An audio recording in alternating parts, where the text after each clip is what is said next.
बिस्मिल्लाहिर्रहमानिर्रहीम। अस्सलामुअलैकुम वीवर्स, आप देख रहे हैं सिरात मुस्तकीम सऊदी न्यूज़ चैनल। आज 27 मार्च 2025 है। इस्लामी कैलेंडर के लिहाज से 27 रमज़ान की तारीख बनती है। सऊदी अरब और दीगर खलीजी ममालिक से मुतल्लिका अहम तरीन ख़बरें आपसे शेयर की जा रही हैं। वीडियो मुकम्मल देखिएगा, लाइक करके दोस्तों से ज़्यादा से ज़्यादा शेयर भी कीजिएगा। अगर आप मेरे चैनल पर नए व्यूवर हैं तो प्लीज़ चैनल को सब्सक्राइब करने के साथ बेल बटन में ऑल का ऑप्शन आता है, उसे लाजमी प्रेस कर लें ताकि तमाम वीडियो बर वक्त अहम तरीन मालूमात आप तक पहुँचती रहें।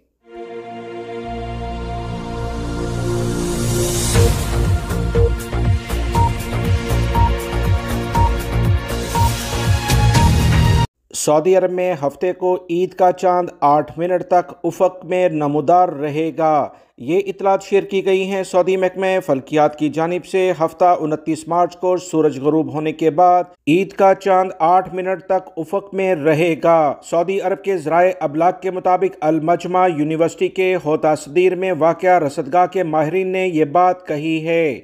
उन्होंने मजीद कहा कि हफ्ते के रोज़ 29वां रोज़ा होगा और सऊदी अरब की रोयत हलाल कमेटी शवाल के चांद का मुशाहिदा करने की मुकम्मल कोशिश करेगी। माहिरीन ने मजीद कहा कि फल्की हिसाब के मुताबिक मालूम हुआ है कि हफ्ता 29 रमज़ान दोपहर 2 बजे हिलाल की पैदाइश हो जाएगी। इस तरह रसदगाह के वक्त के मुताबिक सूरज 6:12 पर गरूब हो जाएगा, जबकि चांद 6:20 पर गरूब होगा। ये इतरात शेयर की हैं अल मजमा यूनिवर्सिटी की जानिब से, जो कि एक अहम तरीन यूनिवर्सिटी है, और इनके माहिरीन ने कहा है कि 29 रमज़ान को सऊदी अरब में ईद का चांद नजर आने के बहुत इम्कानात हैं। ईद के चांद का हतमी एलामिया सऊदी सुप्रीम कोर्ट की जानिब से जारी किया जाता है। वीवर, इस बारे में जैसी इब्तदाई इतलात आएंगी बगैर किसी ताखीर के हमेशा की तरह फ़ौरन शेयर कर दी जाएंगी। लिहाजा मेरे चैनल को सब्सक्राइब करने के साथ बेल बटन में चेक कर लें कि ऑल का ऑप्शन क्लिक है। अगर नहीं है तो इसे दोबारा से कर लें ताकि वो वीडियो अहम तरीन मालूमात आपको बर वक्त मिलती रहें।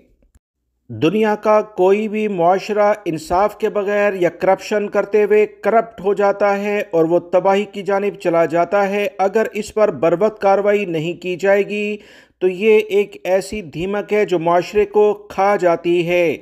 इन तमाम चीज़ों को कंट्रोल करने के लिए सऊदी हुकूमत की जानिब से बेहतरीन इकदाम किए जाते हैं। ताज़ा तरीन इतलात के मुताबिक सऊदी अरब में बदअनवानी के इल्ज़ाम में 82 यानी 82 सरकारी मुलाजमीन को गिरफ्तार कर लिया गया है। सऊदी अरब के ज़राए अबलाग के मुताबिक सरकारी इदारों के 313 अफराद के खिलाफ इल्ज़ामात की तहकीकात की गई। सऊदी अरब का एक अहम तरीन इदारा है जिसे एंटी करप्शन कहा जाता है। इसका नाम नज़ाहा है। सरकारी इदारों या दीगर प्राइवेट सेक्टर्स में जो अफराद रिश्वतखोरी करते हैं और जिन पर बाकायदा इल्ज़ामात लगते हैं, इनके बारे में तहकीकात ये इदारा करता है। सऊदी अरब में इंसदाद बदअनवानी के इदारे नज़ाहा ने रवा मार्च के दौरान बदअनवानी के इल्ज़ाम में 82 सरकारी मुलाजमीन को गिरफ्तार कर लिया।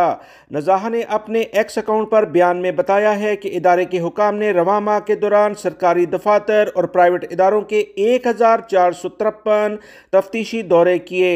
कई सरकारी इदारों के 313 अफराद के खिलाफ इल्ज़ामात की तहकीकात की गई। इन इदारों में वजारत दाखिला, वजारत दिफा, वजारत सेहत, वजारत अफरादी क़ुव्वत यानी लेबर ऑफिस, वजारत बल्दियात और हाउसिंग, और इसके अलावा ज़कात एंड इनकम टैक्स की अथॉरिटी भी शामिल हैं। अहम वजारतों में अहम अफराद को गिरफ्तार किया गया जिन्होंने अपनी पोजीशन के लिहाज से रिश्वत ली थी और अपने इख्तियारात का नाजायज़ इस्तेमाल करके अवाम को नुकसान पहुंचाया था। इनके साथ नाइंसाफ़ी की थी। नज़ाहा के अरकान ने मजीद कहा कि वो सरकारी और प्राइवेट इदारों में तफ्तीशी दौरे जारी रखेगा ताकि किसी ऐसे शख्स की निगरानी और गिरफ्तारी की जा सके जो अवामी फंड्स का गबन या अपने ज़ाती फ़ायदे और अवामी मफाद को नुकसान पहुंचाने के लिए ओहदे का नाजायज़ इस्तेमाल करता है। बयान में खबरदार कर दिया गया है कि ऐसे जराइम में मुलव्विस अफराद को मुलाजमत की मुद्दत ख़त्म होने के बाद भी जवाबदेह ठहराया जाएगा। ऐसा नहीं है कि वो रिटायरमेंट ले लें या रिटायर्ड हो जाएं या मुलाजमत छोड़ जाएं। अगर इनके खिलाफ इस तरह के इल्ज़ामात साबित हो गए तो इनके खिलाफ सऊदी अरब के कवानीन के मुताबिक वही कार्रवाई होगी जो कि ऑन सर्विस के खिलाफ की जाती है।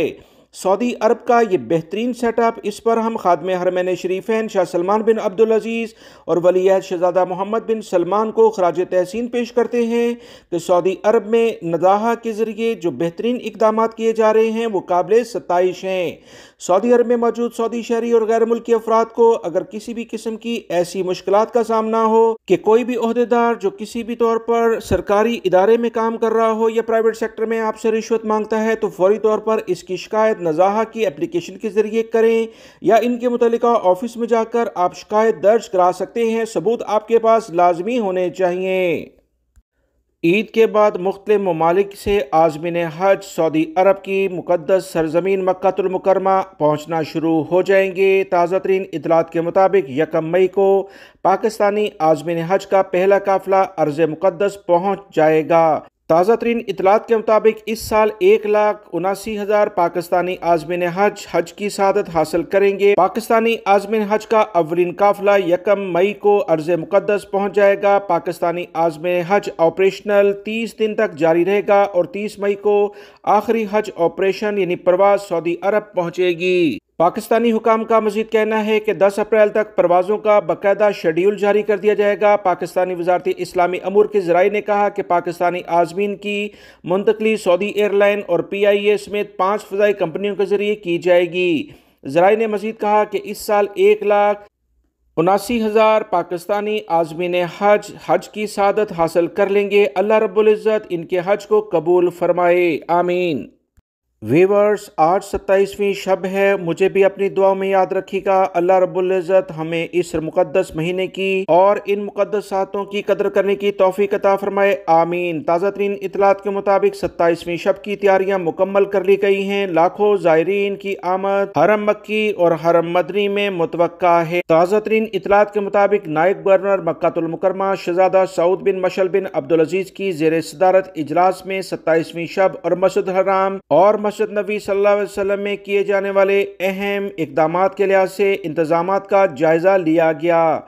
इतलात के मुताबिक इजलास के दौरान नायब गवर्नर को मुतल्लिका इदारों की जानिब से ब्रीफिंग दी गई कि किस तरह हजूम को कंट्रोल किया जाएगा, नमाजियों और ज़ायरीन की हिफाजत को किस तरह से यकीनी बनाया जाएगा, ट्रैफिक मैनेजमेंट के मनसूबों और पब्लिक ट्रांसपोर्ट सेंटर्स की तैयारी के लिहाज से आगाह किया गया ताकि हर तरह के हालात को बेहतर अंदाज में आगे बढ़ाया जाए। दूसरी तरफ हरमैन इंतज़ामिया ने 27वीं शब की तैयारियां मुकम्मल कर ली हैं ताकि लाखों ज़ायरीन और इबादत गुजार हरम मक्की और हरम मदनी में आकर इबादत करें। सऊदी अरब और दीगर खलीजी ममालिक में मौजूद बहुत सारे गैर मुल्की भाइयों की जानिब से ये सवाल किया गया कि वह सऊदी अरब और दीगर ममालिक में अकेले जॉब के लिहाज से मौजूद हैं, मगर अपनी जो फ़ितरे की रकम है इसे वो अपने मुल्क में गरीबों के लिहाज से भेजना चाहते हैं। तो क्या ये मुमकिन है कि वो जो ट्रांजैक्शन की फ़ीस है वो इस फ़ितरे की रकम के लिहाज से ऐड कर लें या इसे अलग से ऐड किया जाए? तो दोस्तों, बहुत आसान इसका तरीक़ाकार है कि आपको जो फ़ितरे की रकम है वो तो बाकायदा तौर पर तय है, उसमें आप अलग से ये ट्रांजैक्शन की फ़ीस जो कि 5 से 10 रियाल बनती है इसे ऐड नहीं कर सकते। बेहतर है कि जो आप रकम भेजें उसमें कुछ इजाफा करके ही भेजें ताकि आप को अल्लाह रब्बुल इज़्ज़त ज़्यादा अजर अता फरमाए। 10-15 रियाल अजाफी तौर पर अदा करना आपके लिए ही फ़ायदा मंद होगा। रोज़े क़यामत जब आपको अजर अजीम मिलेगा तो आप बहुत खुश हो जाएंगे। दुनिया के तमाम ममालिक में दरख्तों की बहुत ज़्यादा कमी देखी जा रही है। इसका बुनियादी असर माहौल पर पड़ेगा जिससे सऊदी अरब ही नहीं दुनिया के तमाम ममालिक में टेम्परेचर में मुसलसल इजाफा देखा जा रहा है। सऊदी हुकूमत की भरपूर कोशिशें हैं कि सऊदी अरब में ज़्यादा से ज़्यादा दरख्त लगाने के लिहाज से इकदाम किए जाएँ। आप देख रहे होंगे कि करोड़ों दरख्त के लिहाज से बाकायदा प्लानिंग सऊदी अरब में की जा रही है और मुसलसल लगाए भी जा रहे हैं। ताज़ा तरीन इतलात के मुताबिक सऊदी हुकूमत का कहना है कि सऊदी ग्रीन इनिशिएटिव डे मनाने की तैयारियां की जा रही हैं ताकि सऊदी अरब में अवाम को माहौलियाती आगाही और माहौलियाती बेहतरी के इज्तिमाई इकदाम करके इनमें शऊर पैदा किया जाए ताकि वो ज़्यादा से ज़्यादा सऊदी हुकूमत से इस बारे में मुकम्मल ताउन करें। इतलात के मुताबिक सऊदी अरब में 27 मार्च को सऊदी ग्रीन इनिशिएटिव डे मनाने की तैयारियां की गईं, जिसके साथ ही ममलिकत ने माहौलियाती पायदारी और माहौलियाती तहफ़्फ़ुज़ के लिए अपने अज़म का इयादा किया। याद रहे, सऊदी विजन 2030 के तहत सऊदी ग्रीन इनिशिएटिव डे ममलिकत की पायदारी के बुलंद अज़ाइम की अक्कासी करता है और सऊदी हुकूमत का कई करोड़ दरख्त लगाने का बाकायदा तौर पर सऊदी अरब में प्लान है, जिससे सऊदी अरब का माहौल बहुत बेहतर होगा और जो गर्मी की शिद्दत सऊदी अरब में देखी जाती है, इसके असरात भी कम हो जाएंगे। वीवर्स, नशा सिर्फ हीरोइन या किसी कोकेन के लिहाज से ही नहीं होता, बल्कि कुछ ऐसे पौधे भी शामिल हैं जिनको नशावर अशिया में शामिल किया जाता है। लिहाजा वीडियो को मुकम्मल देखिएगा और ये बात दूसरे दोस्तों से भी शेयर करें ताकि किसी भी तौर पर वो सऊदी अरब के सिक्योरिटी इदारों की चुंगल में ना आ जाएं। नशावर पौधा स्मगल करने की कोशिश नाकाम बना दी गई और 15 अफराद को गिरफ्तार कर लिया गया है। इन तमाम अफराद गैर कानूनी तौर पर सरहद अबूर करके सऊदी अरब में आए थे। ये कात के पौधे हैं जो कि सऊदी अरब ही नहीं, दुनिया के दीगर ममालिक में भी बैन हैं।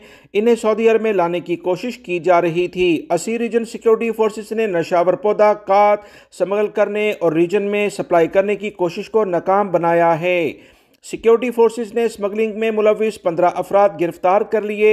सिक्योरिटी फोर्सेस का कहना है कि कात स्मगल करने वाला गिरोह इथोपियन गैर मुल्कियों पर मुश्तमिल था। इन अफराद ने गैर कानूनी तौर पर सरहद अबूर करके कात स्मगल करने की कोशिश की और फिर मुख्तलिफ शहरों में सप्लाई करना था। इन अफराद से तफ्तीश की जा रही है और कौन कौन अफराद इस गिरोह में मजीद लिंक कर रहे हैं, इस बारे में भी गिरफ्तारियाँ जारी हैं।